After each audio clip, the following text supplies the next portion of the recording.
ये बहुत ही महत्वपूर्ण मुद्दा है।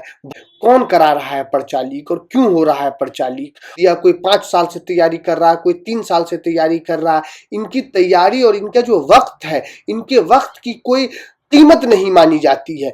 एक रिक्वेस्ट है उन अधिकारियों को, उन सरकारों को, उन सरकार के आला अधिकारियों को कि छात्रों के सब्र का इम्तिहान ना लें, छात्रों के जो आस है, जो उम्मीद है, उसको ना टूटने दें।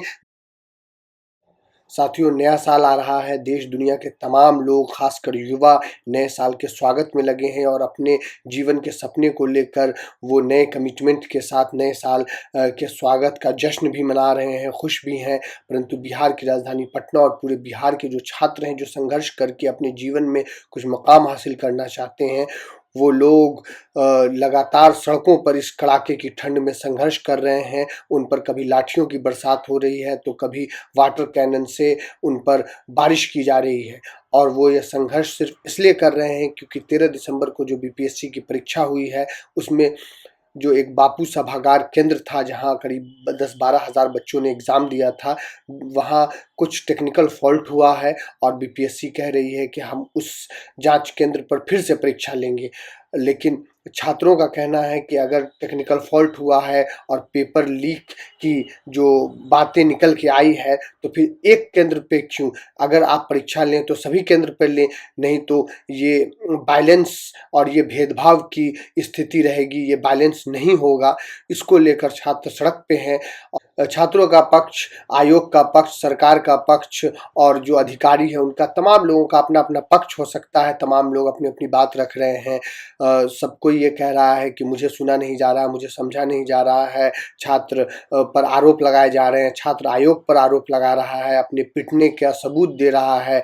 इस बीपीएससी पर्चा लीक को लेकर जो पिछले 25 दिनों से विवाद चल रहा है, इसको लेकर जो राजनीति चल रही है, जो आयोग का कहना है, जो छात्रों का कहना है, हम उस पर बात नहीं करेंगे। हम बात करेंगे एक विशेष मामले पर कि आखिर क्या बात है कि बिहार में और देश में, कभी यूपी में, राजस्थान में, मध्य प्रदेश में परीक्षाओं को लेकर घोटाला हो जाता है, पर्चा लीक हो जाता है। कौन करा रहा है पर्चा लीक और क्यों हो रहा है पर्चा लीक?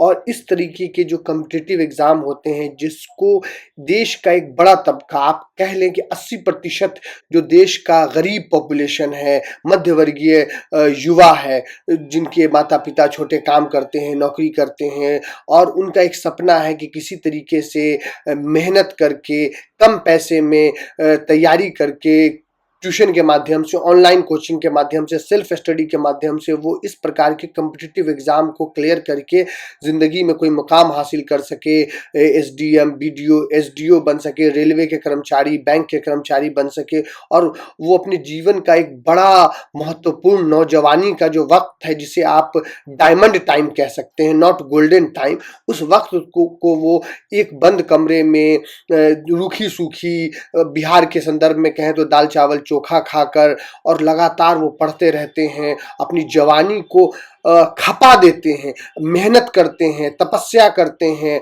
और ये जो आश्रम व्यवस्था जो हमने पढ़ा है सोशियोलॉजी और दर्शन शास्त्रों में, कि हम ब्रह्मचर्य आश्रम में ब्रह्मचर्य का पालन करते हैं, तो वो उस कमरे में रह के ब्रह्मचर्य का पालन करके उस परीक्षा की तैयारी करते हैं। लेकिन परीक्षा देने के बाद सरकार द्वारा, अधिकारियों द्वारा, राजनेताओं द्वारा सिर्फ और सिर्फ खेला होता है, सिर्फ और सिर्फ राजनीति होती है। और एक एक परीक्षा के रिजल्ट 5-5 साल में आते हैं, कभी इंटरव्यू नहीं होता है, कभी परीक्षा लीक हो जाता है। तो इससे देश की जो सूरत है, वो सूरत किस प्रकार बिगड़ सकती है और किस प्रकार बदल सकती है, ये बहुत ही महत्वपूर्ण मुद्दा है। भले राजनेता इस पर राजनीति कर लें, युवाओं का प्रयोग कर लें, गलत प्रयोग इस्तेमाल कर लें, उनको बैसाखी बनाकर अपनी राजनीतिक रोटी सेक लें, ये तमाम चलता आ रहा है पिछले 10-15 वर्षों से, हम और आप देख रहे हैं। इस पर चर्चा करने की आवश्यकता नहीं है। आवश्यकता यह है इस विषय की गंभीरता को समझने की। इस विषय की गंभीरता को इसलिए समझने की आवश्यकता है कि मैं आपसे 1-2 प्रश्न पूछना चाहता हूं। क्या आपने कभी सुना कि कैट का पर्चा सामान्यतः लीक हो जाए? क्या आपने कभी सुना है कि देश की वैसी एग्जामिनेशंस जिसमें बहुत बड़े तरह के लोग, सुविधा वाले लोग पहुंचते हैं, उनका परीक्षा का जो परीक्षा पत्र है वो लीक हो गया, ऐसा आपने नहीं सुना होगा। कभी सोचा है ऐसा क्यों? क्योंकि ये जो आम लोग हैं, जो गरीबी, मजबूरी, हाशिए पर रहकर तमाम तरीके से शिद्दत के साथ, संघर्ष के साथ लगातार बैंकिंग, रेलवे, दरोगा, सिपाही, एसएससी, टीचर, इस तरह की जॉब के लिए लगातार अपना जीवन खपा देते हैं, और जब वो परीक्षा देते हैं तो इस तरह के परीक्षा के पर्चे आप तमाम समय आप सुनते होंगे कि लीक हो जाता है। क्यों? क्योंकि इस आम लोगों के, इस गरीब लोगों के, इस हाशिए पे रहने वाले जो लोग हैं, इनकी इस देश में इज्जत नहीं है, इनकी कोई वैल्यू नहीं है, इनके जिंदगी का कोई मोल नहीं है। इनके साल जो उन्होंने 1 साल दे दिया, 2 साल दे दिया, कोई 5 साल से तैयारी कर रहा है, कोई 3 साल से तैयारी कर रहा है, इनकी तैयारी और इनका जो वक्त है, इनके वक्त की कोई कीमत नहीं मानी जाती है। इन्हें अधिकारियों को, जो बड़े लोग हैं, उन्हें लगता है कि ठीक है, कोई बात नहीं, परीक्षा आज हुआ है, 5 साल बाद रिजल्ट होगा, क्या हुआ, इस बार परीक्षा लीक हो गया है तो परीक्षा पत्र लीक हो गया तो अगली बार परीक्षा दे देंगे। और छात्र भी अभ्यस्त हो जाते हैं कि चलो ठीक है, अगली बार करेंगे, चलो ठीक है, अगली बार करेंगे। लेकिन ये जो आम लोग हैं, ये जो गरीब लोग हैं, इनके पास बड़े कॉम्पिटिटिव एग्जाम और संघर्ष करके अपने जीवन को सेट करने के अलावा दूसरा कोई मकाम नहीं है। ये लोग बिजनेस नहीं कर सकते हैं, ये अंबानी अडानी के बच्चे नहीं हैं, इनके पास वही स्कोप है, इनके पास 50 लाख 1 करोड़ रुपए नहीं है कि ये अपना बिजनेस सेटअप कर लें। इनके माता पिता इतने अमीर नहीं हैं कि इनको घर बिठा के खिला दे।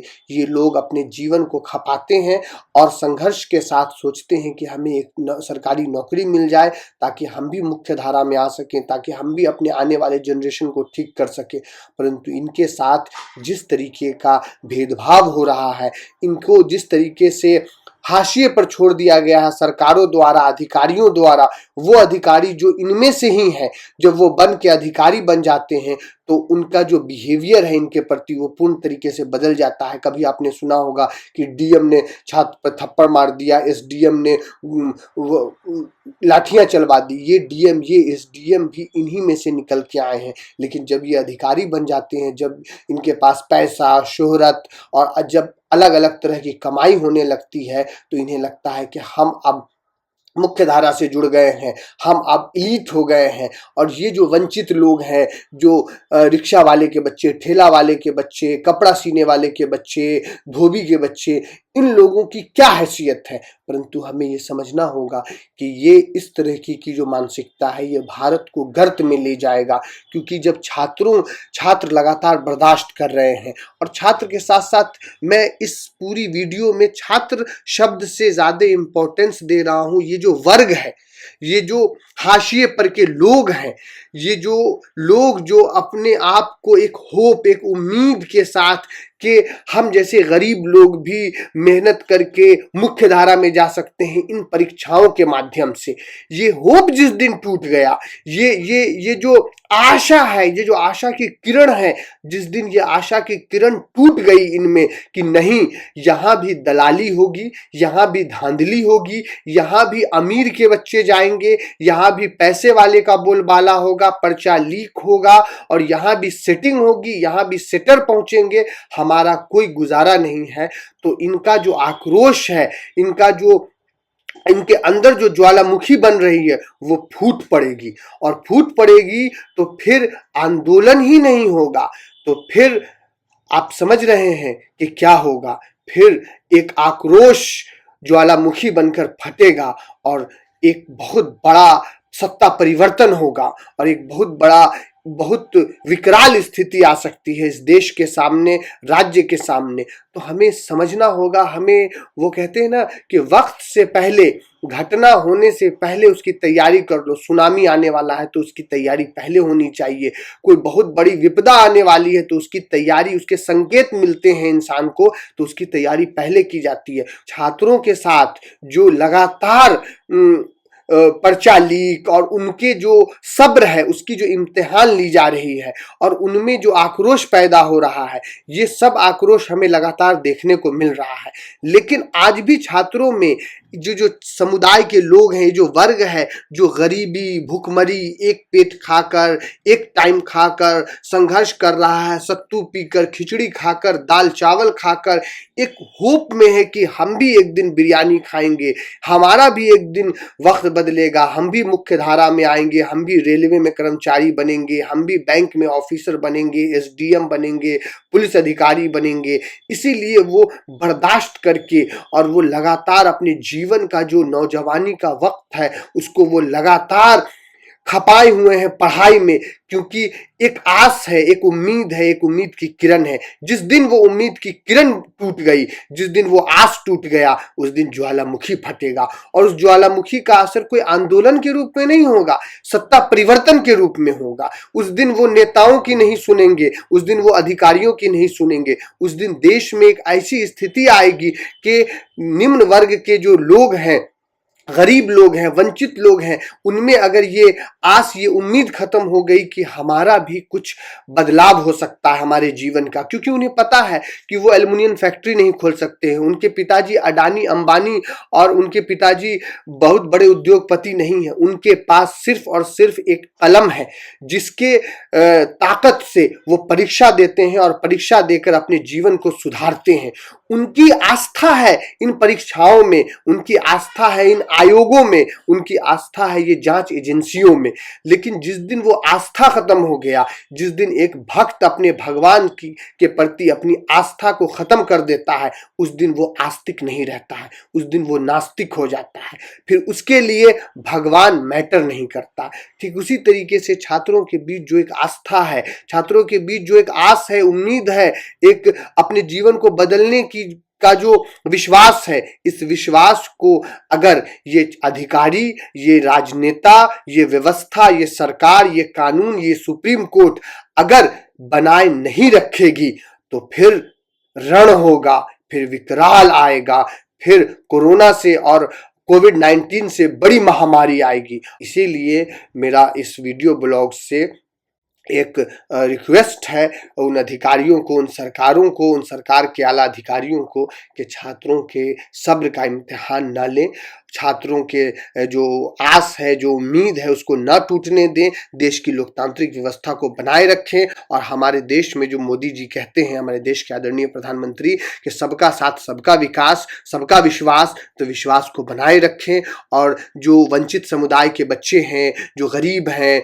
जो मुख्य धारा से दूर हैं, उनमें ये विश्वास बना रहे कि हम मेहनत करके कलम के जोर पर और अपने मेहनत से, अपने बुद्धि से, अपने तर्क से परीक्षा लिखकर हम भी एक दिन अपने जीवन को मुख्य धारा से जोड़ सकते हैं, अपने जीवन की रूपरेखा बदल सकते हैं और इन परीक्षाओं के माध्यम से हम अपने जीवन को बदल सकते हैं, हम आने वाले जनरेशन को बदल सकते हैं। इस विश्वास को बनाए रहने दें, क्योंकि ये विश्वास टूट गया, ये आस्था खत्म हो गई तो फिर भयानक बदलाव आएगा। तो इसी के साथ हम इस वीडियो को ख़त्म करते हैं और फिर अनेक मुद्दों पर लगातार आपसे जुड़ते रहेंगे। तब तक के लिए जय भारत, जय हिंद।